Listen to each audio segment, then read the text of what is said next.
हाँ नमस्कार दोस्तों। अरे नमस्कार नमस्कार नमस्कार, कोई रिप्लाई भी करो यार। हाँ नमस्कार।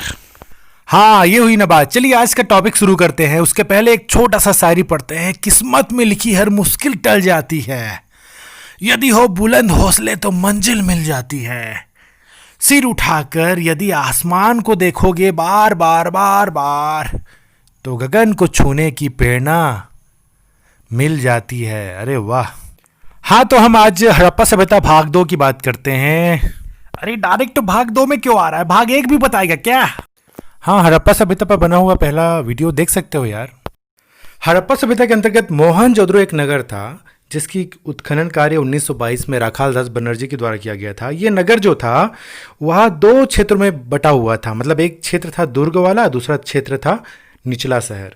मतलब दुर्ग क्षेत्र जो था वह एक प्रकार का चबूतरा के अंतर्गत, जो चबूतरा था जो कच्चे ईंटों से बना होता था, वो आसपास के क्षेत्र से ऊंचा होता था और उसकी एक बाउंड्री होती थी।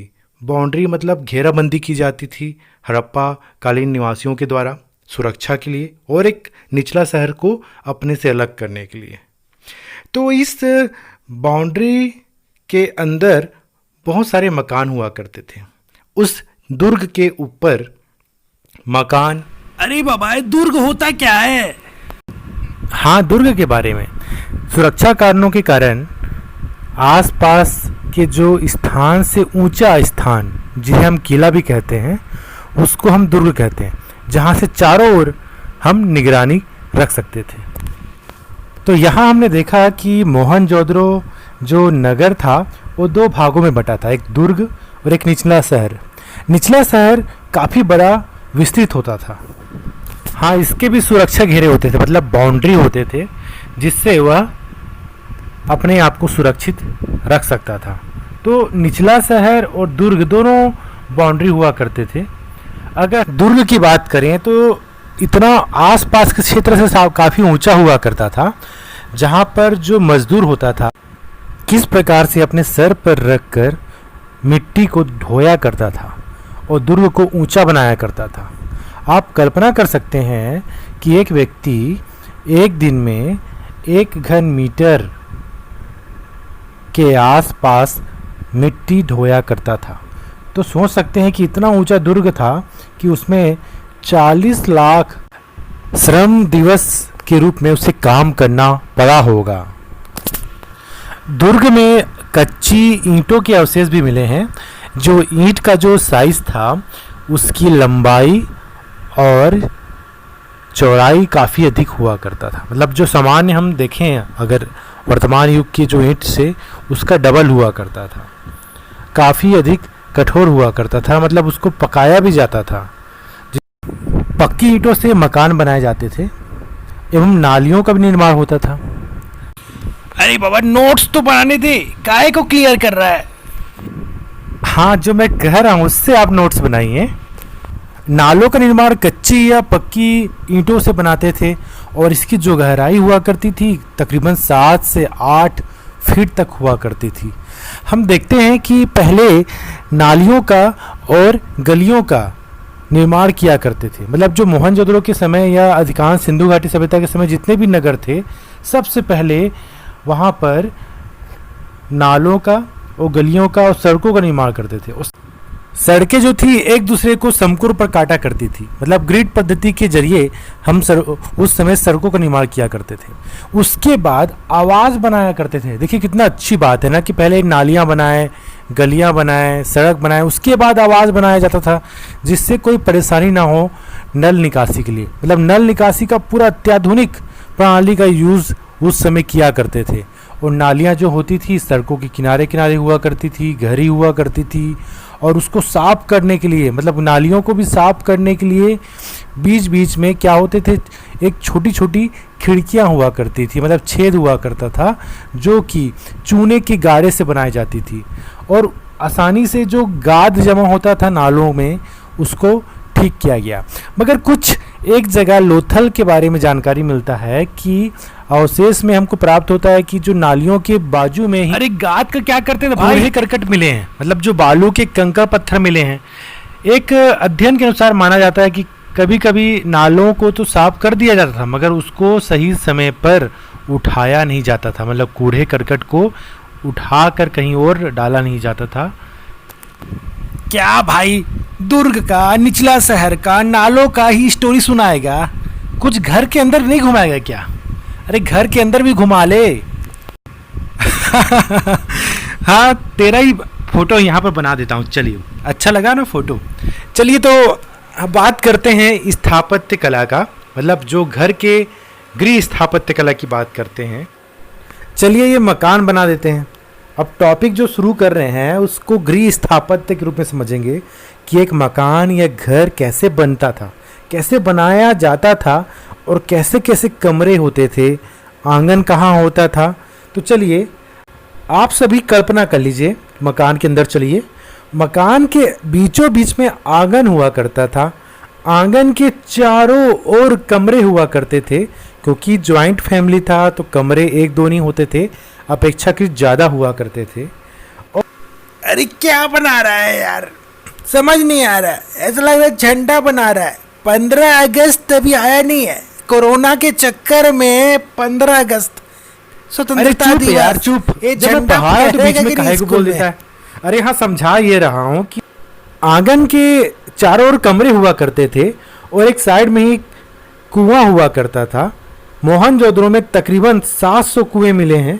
ये कुएं का उपयोग घर के लोग भी किया करते थे, साथ ही साथ जो बन रहे हैं ना मुसाफिर, मतलब जो राहगीर होते थे, उनके लिए भी यह होता था। वो कैसे करते थे, डायरेक्ट घर के बाजू से जो मुख्य द्वार था उसकी ओर आते थे और वो कुएं से जल प्राप्त करते। हाँ, यहाँ बता देना चाहूँगा कि मकान का जो मुख्य द्वार था वह जैसे ही हम अंदर की ओर जाते थे तो आंगन के किनारे ओर खुलता था, मतलब आंगन के बीचों बीच मुख्य द्वार नहीं खुलता था, इसमें आंगन के किनारे ओर मुख्य द्वार होता था। और इसके अलावा मकान के ऊपर भी, मतलब 2 मंजिला इमारत भी हुआ करते थे, मतलब सीढ़ियों के जरिए हम वहाँ जाया जा सकते थे। ऊपर की जो छत हुआ करती थी लकड़ियों के अलावा पत्थरों से भी बनाए जाते थे और मिट्टी के साथ साथ चूने के गाड़े से बनाए जाते थे। आंगन में रसोई भी हुआ करता था। ये कब हुआ करता था, जब अधिक गर्मी पड़ी करती थी, तो गर्मी के समय या शुष्क हवा चलती थी, तब वो आंगन में जो महिलाएं होते थे खाना बनाया करते थे।